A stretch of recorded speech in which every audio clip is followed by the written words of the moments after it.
Rubella, এই rubella নিয়ে আমরা হচ্ছে এই ভিডিওতে আলোচনা করব। তো রুবেলার আরও নাম আছে, এটাকে আমরা জার্মান মিজলস বলি। কি বলি? German measles. তো অ্যাকচুয়ালি আমরা হচ্ছে মিজলস নিয়ে অলরেডি পড়ে আসছি, এবং আমরা বলছি যে এটা হচ্ছে এক্সেনথাম একটা ডিজিজ, মানে এখানে র্যাশ থাকে, একটা ক্যারেক্টারিস্টিক র্যাশ থাকে, কপ্লিক স্পোর্ট থাকে। কপ্লিক স্পোর্টটা হচ্ছে মিজলসের প্যাথোগনোমিক একটা ফিচার, যেটা বাক্কাল মিউকোসাতে থাকে, পাশাপাশি এখানে র্যাশ থাকে। তো মিজলসের ফলে রেসপিরেটরি বিভিন্ন ম্যানিফেস্টেশন প্রকাশ পায়, এবং এটার কমপ্লিকেশন হইতে পারে। রেয়ার একটা কমপ্লিকেশনের কথা আমরা বলছিলাম, যেটা হচ্ছে SSP, subacute sclerosing pan encephalitis. আচ্ছা, এখন আসা যাক যে এই রুবেলা যেটা, এই রুবেলাটা হচ্ছে মিজলসের একটা মাইল্ড ভার্সন। কি ভার্সন? Mild version. মানে মিজলসের যে সিভিয়ারিটি সেটা একটু বেশি থাকে কম্পারেটিভলি, বাট রুবেলা একটু কম সিভিয়ার। বাট এখানে একটা ইম্পর্টেন্ট কথা যেটা আমাদের মাথায় রাখতে হবে, যে আমি সেই রুবেলার কথা বলতেছি যেই রুবেলাটা হচ্ছে গিয়ে অ্যাকওয়ার্ড। হ্যাঁ, অ্যাকওয়ার্ড বলতে মানে বাচ্চাদের হয়তো বা জন্মের পরে পোস্টনাটাল হইছে, বা বড়দের অ্যাডাল্টদেরও রুবেলা হইতে পারে, সো তাদের ক্ষেত্রে আমি বলতেছি। বাট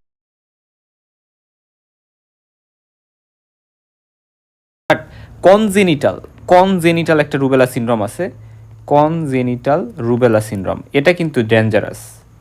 এটা এই কারণে ডেঞ্জারাস, কারণ হচ্ছে এটাতে একটা ট্রায়াড থাকে। ঠিক আছে, কি ট্রায়াড থাকে? ক্যাটারাক্ট থাকে। ক্যাটারাক্ট মানে বাচ্চা যে নতুন জন্মগ্রহণ করছে তার ক্যাটারাক্ট থাকে, হার্টে ডিফেক্ট থাকবে, তারপর হচ্ছে গিয়ে ডিফনেস থাকবে। সো এই তিনটা ট্রায়াড থাকে, এবং এই কারণে কনজেনিটাল রুবেলা সিনড্রোম, যেটা ভার্টিক্যালি মা থেকে বাচ্চাতে আসতে পারে, সেটা কিন্তু খুবই ডেঞ্জারাস। হ্যাঁ, বাট নর্মাল যে রুবেলা, মানে সেখানে মানে কাফ থাকে, হয় ফিভার থাকে, বা র্যাশ থাকে, এই বিষয়গুলো না মিজলসের মতোই, ইভেন মিজলসের থেকে একটু কম ডেঞ্জারাস। এটার নাম কেন জার্মান মিজলস হইল? জার্মান মিজলস হওয়ার পিছনে কারণ হচ্ছে অ্যাকচুয়ালি এটা জার্মানে ফার্স্টে আবিষ্কৃত হয়েছে, পাশাপাশি জার্মানের লিটারেচারে এটা নিয়ে বলা হয়েছে, এই জন্য এটাকে আমরা জার্মান মিজলস বলতে পারি। এটা আরেকটা নাম আছে, আরেকটা কী নাম? আমি একটু সব কিছু মুছে দিয়ে বলতেছি। আরেকটা নাম, এটার আরেকটা নাম আছে, সেই নামটা হচ্ছে, রুবেলার আরেকটা নাম হচ্ছে থার্ড ডে মিজলস।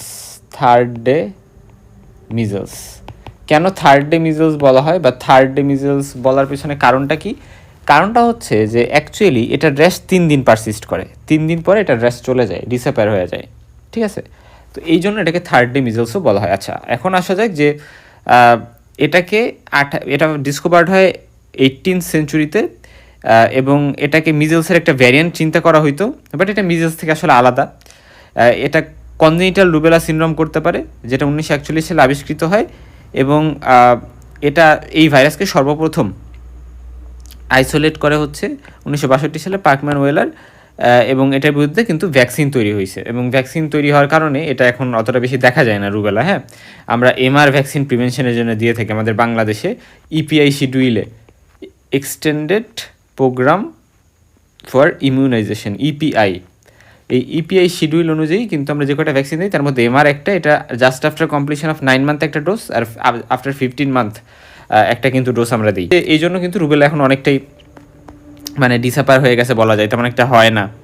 এটা একটা এক্সানথেমাটাস ভাইরাল ইনফেকশন, এবং এক্সানথেমাটাস মানে হচ্ছে এক্সানথেমাটাস মানে কি? মানে র্যাশ থাকে আর কি। ল্যাটিন মিনিং লিটল রেড, মানে ছোট ছোট লাল স্পট, এরকম একটা মিনিং থেকে আসছে, এবং এটা ফার্স্টে মানে জার্মান লিটারেচারে এটা হচ্ছে ডিসক্রাইব করা হয়েছে, এই জন্য জার্মান মিজলসও বলা হয়, এবং এটাকে থার্ড ডিজিজ বা থার্ড ডে মিজলসও কিন্তু বলা হয়। এটা টোগা ভিরিডি, এটার ফ্যামিলির নাম কি? Toga viride. হ্যাঁ, এটার জেনাস হচ্ছে রুবি ভাইরাস, এবং ইনভেলপড একটা ভাইরাস, স্ফেরিক্যাল ভাইরাস, যেটাতে হেমাগ্লুটিনিস কিন্তু এটার মধ্যে থাকে, এটা খুবই ইম্পর্ট্যান্ট। এবং নিউক্লিয়ার যে ক্যাপসিডটা থাকে এটা হচ্ছে ইকোসাহেড্রাল হয়। ঠিক আছে, এই যে ইকোসাহেড্রাল মানে এটার মধ্যে আমরা ইকোসাহেড্রাল বলতে বুঝি এটার মধ্যে আমরা 20টা ট্রায়াঙ্গেল আঁকতে পারবো, এরকম ক্যাপাসিটি এটার মধ্যে আছে। আচ্ছা, মানে 20টা শেপ এখানে পসিবল।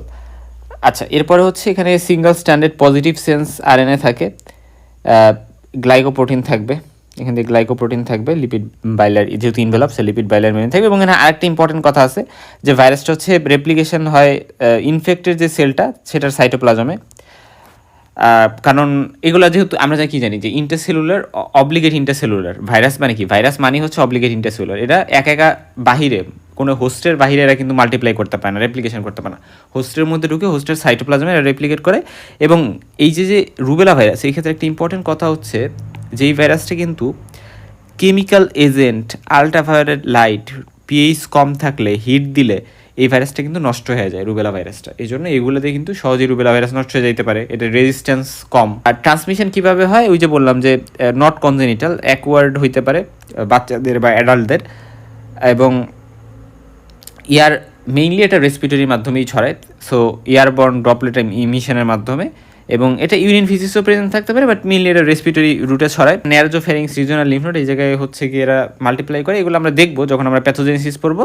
এবং এটা ফিটাসে কিন্তু ছড়াইতে পারে ভার্টিক্যালি, মানে মায়ের থেকে ফিটাসে ছড়াইতে পারে, মায়ের যদি রুবেলা হয় তাহলে মা থেকে ফিটাসে ছড়াইতে পারে, স্পেশালি ফার্স্ট ট্রাইমাস্টারে। হ্যাঁ, ফার্স্ট ট্রাইমাস্টার মানে প্রথম যে 3 মাস বা 2 মাস মায়ের প্রেগনেন্সির, সেই টাইমে ছড়ানোর চান্স সব থেকে বেশি, এই জিনিসটি ইম্পর্টেন্ট। এবং আমরা জানি যে মানে ফার্স্টের দিকেই তো অর্গানোজেনেসিস হয়, সো ওই ফার্স্টের উইকগুলোতে কিন্তু ছড়ানোর একটা বিশাল চান্স থাকে বাচ্চাতে ছড়াবে এবং কনজেনিটাল রুবেলা সিনড্রোম করবে। এটা ওয়ার্ল্ড ওয়াইডই হয়, এবং যে সকল কান্ট্রিতে একটু গরম বেশি সেই সকল কান্ট্রিতে হওয়ার চান্স বেশি। এবং যে সকল বাচ্চাদের বয়স 3 থেকে 10 বছর, বা আমরা বলতে পারি 5 থেকে 10 বছর, তাদের হয় বেশি, 3 থেকে 10 বছর বা 5 থেকে 10 বছর। এবং হিউম্যানই একমাত্র রিজার্ভার, রেসপিরেটরি সিক্রেশনের মাধ্যমে এটা ছড়ায়।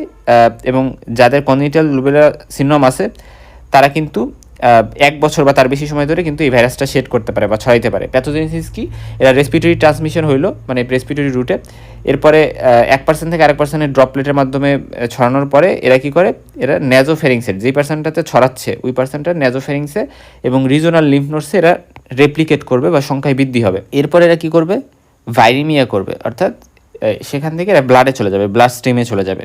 আমরা রুবেলার কথা বলি বা মিজলসের কথা বলি, এরা ফার্স্টে প্রাইমারি ভাইরিমিয়া করে, তারপরে সেকেন্ডারি ভাইরিমিয়া করে। সেকেন্ডারি ভাইরিমিয়া ইউজুয়ালি রেটিকুলার এন্ডোথেলিয়াল সিস্টেমে করে থাকে, এবং আলটিমেটলি পরবর্তীতে কিন্তু এরা মানে এদের যে টার্গেট অর্গানগুলো, যেমন আমি যদি বলি যে রুবেলা ভাইরাস, এরা কিন্তু প্রাইমারি সেকেন্ডারি ভাইরিমিয়া হয়ে এরা পরবর্তীতে আলটিমেটলি রেসপিরেটরি ট্র্যাক্টকে ইনফেক্ট করবে, যের মাধ্যমে এরা হচ্ছে কাফ, ওখানে গলা ব্যথা করবে, কিছুটা স্কিনকে ইনফেক্ট করবে, যার মাধ্যমে র্যাশ করবে, এবং লিম্ফ নোডকে এফেক্ট করে লিম্ফ্যাডেনোপ্যাথি করবে। লিম্ফ্যাডেনোপ্যাথি রুবেলার ক্ষেত্রে ইম্পর্টেন্ট। তারপরে জয়েন্টকে এফেক্ট করে আর্থ্রাল যে করতে পারে, আর্থ্রাইটিস করতে পারে। এই যে বিষয়টা, এইগুলো ইউজুয়ালি করে অ্যাডাল্টে, হ্যাঁ ইম্পর্টেন্ট, অ্যাডাল্টে, বাচ্চাদের করে না, অ্যাডাল্টে। এরপরে প্লেসেন্টা, যেটা প্লেসেন্টাতে হচ্ছে প্লেসেন্টাইটিস, অর্থাৎ দুই জায়গায় ইনফ্লামেশন করতে পারে, ফেটাল ড্যামেজ করতে পারে। এবং ক্লিনিক্যাল ফিচার্সের কথা যদি বলি, এরা সাধারণত এদের যে ইনকিউবেশন পিরিয়ড সেটা 2 থেকে 3 সপ্তাহ হয়, 2 থেকে 3 সপ্তাহ, এই জিনিসটা আমরা একটু মনে রাখবো। এবং র্যাশ যেটা, সেটা ম্যাকুলোপ্যাপুলার র্যাশই হয়, এরা ফেসে অ্যাপেয়ার করে, তারপরে ট্রাঙ্কে, তারপরে লিম্বে, তারপরে এরা কিন্তু আস্তে আস্তে 3 থেকে 5 দিনের মধ্যেই চলে যায়। এবং এখানে কিন্তু রানি নোজ থাকে, সর্দি থাকে, মানে ন্যাজাল যে মিউকোসা ওই জায়গায় ইনফ্লামেশনের কারণে, হেডেক থাকে, মাইল্ড ফিভার থাকবে, এবং জয়েন্টেও পেইন হইতে পারে, আর্থাল যে হইতে পারে। এবং আইটা একটু ইনফ্ল্যামড হয়ে যায়, লাল কালার হয়ে যায়, লিম্ফ্যাডেনোপ্যাথি হয়, এবং র্যাশের আগেই লিম্ফ্যাডেনোপ্যাথি পাওয়া যায়। যে র্যাশটা কেমন হয়, যে ফার্স্টে ফেসে অ্যাপেয়ার করে, এই যে এখানে র্যাশ দেখা যাচ্ছে, এবং এখানে পরবর্তীতে ট্রাঙ্ক লিম্বে পাওয়া যায়, এবং 3 দিনের মধ্যেই দেখা যায় যে এটা চলে যায়, এবং স্কিনে কোনো দাগ বা কোনো মার্ক কিন্তু রেখে যায় না। এই যে এখানে র্যাশটা দেখা যাচ্ছে ফেসে, হ্যাঁ এটা রুবেলার র্যাশ। এবং এখানে ব্লুবেরি মাফিন লেশন, এটাকে আমরা বলে থাকি, হ্যাঁ এটা একটা অ্যাপিয়ারেন্স, এবং এই অ্যাপিয়ারেন্সে হচ্ছে র্যাশটা থাকে, ব্লুবেরি মাফিন লেশনস। এবং অ্যাডাল্টের ক্ষেত্রে যেটা পলি আর্থ্রাইটিস করে, হ্যাঁ অ্যাডাল্টের ক্ষেত্রে হ্যান্ড, রিস্ট এবং লার্জার জয়েন্টস, যেমন লিম্বের জয়েন্টসগুলোতে এরা কিন্তু ওইখানে কিন্তু পলি আর্থ্রাইটিস করতে পারে, মাইলজিয়া করতে পারে, অর্থাৎ মাসেল পেইনও করতে পারে। ওম্যান যারা আর্থ বলতে বোঝানো হয়েছে যে অ্যাকচুয়ালি আমাদের যে জয়েন্ট আছে, জয়েন্টে কিন্তু প্রবলেম করতে পারে, এরা তাড়াতাড়ি সেরে যায়, অথবা এরা অনেক দিনও থাকতে পারে, মাস জুড়ে, বছর জুড়ে কিন্তু এরা থাকতে পারে, সেই কথা এখানে বলা হয়েছে। আচ্ছা, এরপরে আমরা চলে আসি যে এতক্ষণ আমরা জানলাম অ্যাকওয়ার্ড নিয়ে, এখন আমরা কনজেনিটাল নিয়ে জানবো। তো কনজেনিটালের ক্ষেত্রে প্লাসেন্টা থেকে বাচ্চাতে চলে যায় ফেটাল সার্কুলেশনে, এবং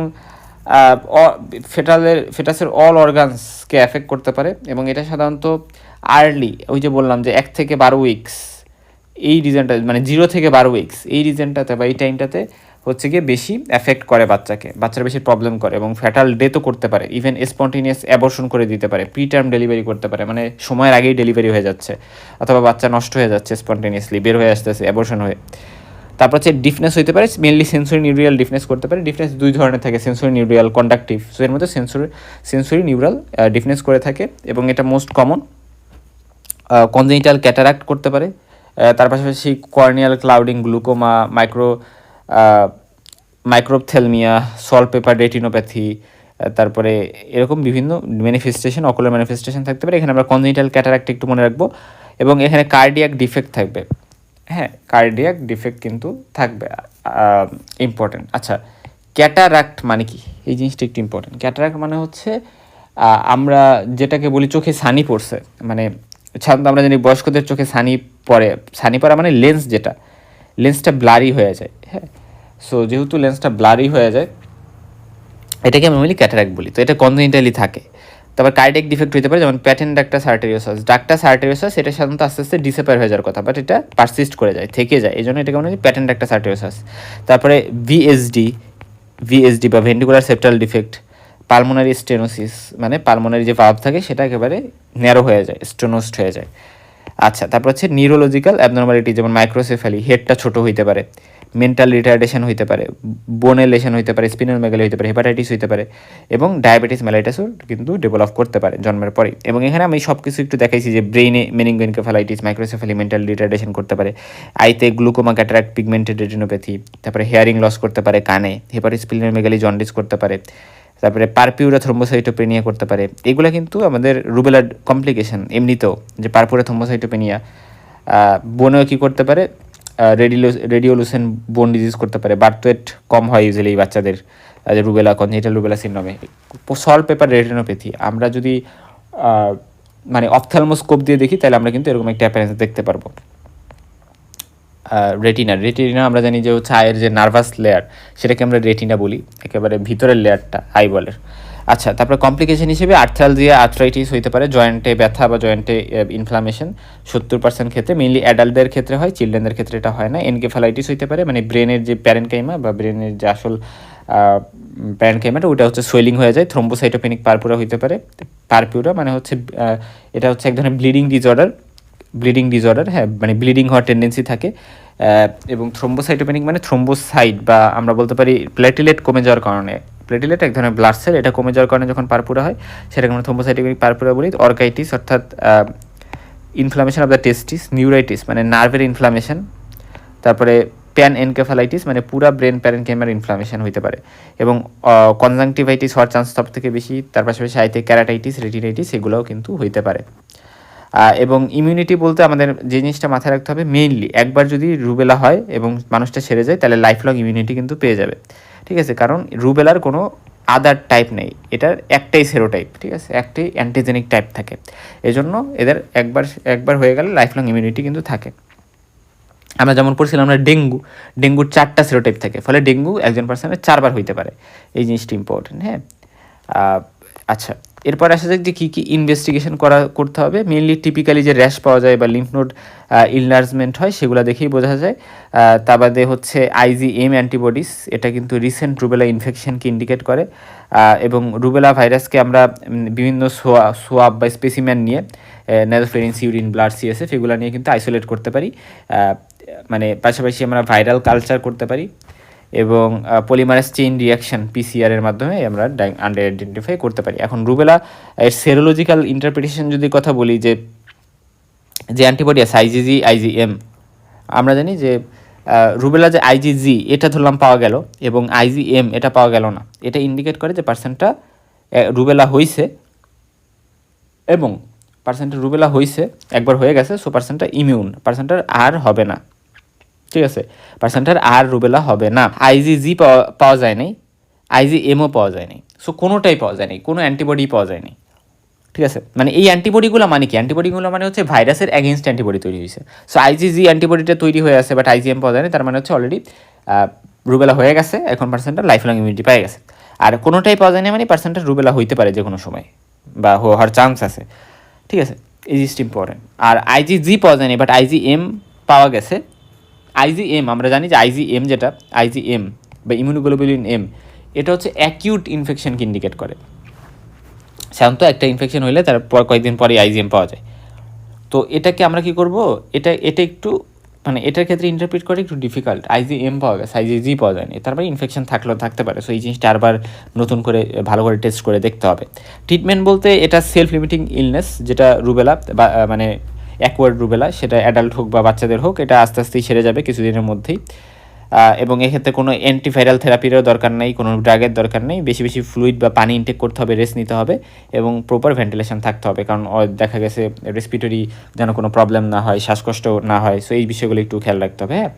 আর ভ্যাকসিনেশনের কথা আগেই বলে আসছি যে মিজেলস, রুবেলা এদের জন্য আমরা এমআর ভ্যাকসিন দিই, যেটা 9 মান্থের পরে আমাদের ইপিআই শিডিউলেই আছে যে just after completion of 9 month, এবং 15 মান্থে আমরা সেকেন্ড ডোজটা দিই। এবং আলটিমেটলি লাস্টে কয়েকটা কথা বলি যে আচ্ছা মিজেলসের র্যাশ আর রুবেলার র্যাশের মধ্যে তাহলে পার্থক্য, দুইটাই তো এক্সানথেমাটাস ডিজিজ। মনে রাখবো যে রুবেলা এটার যে র্যাশ, এই র্যাশগুলো কী করে না, ডন্ট মার্চ অর্থাৎ একত্রিত হয় না, মানে র্যাশগুলো একটু আলাদা আলাদা থাকে, একত্রিত হয় না। বাট মিজেলসের র্যাশ দেখলেই বোঝা যায় এগুলো মার্চ করে, এবং রুবেলার র্যাশ বেশি দিন লাস্ট করে না, মিজেলসের র্যাশ বেশি দিন লাস্ট করতে পারে। মিজেলসের ফিভার বা হাই গ্রেড হয় একটু, বা মিজেলসের যে সিমটমসগুলো এগুলো একটু বেশি কমপ্লিকেটেড বা বেশি একটু মানে কষ্টকর হয়। বাট রুবেলা কিন্তু একটু মাইল্ড ডিজিজ, এটা অতটা সিভিয়ার না, ঠিক আছে। সো এই জিনিসগুলো আমরা একটু মোটামুটি মনে রাখবো, তাহলেই হবে।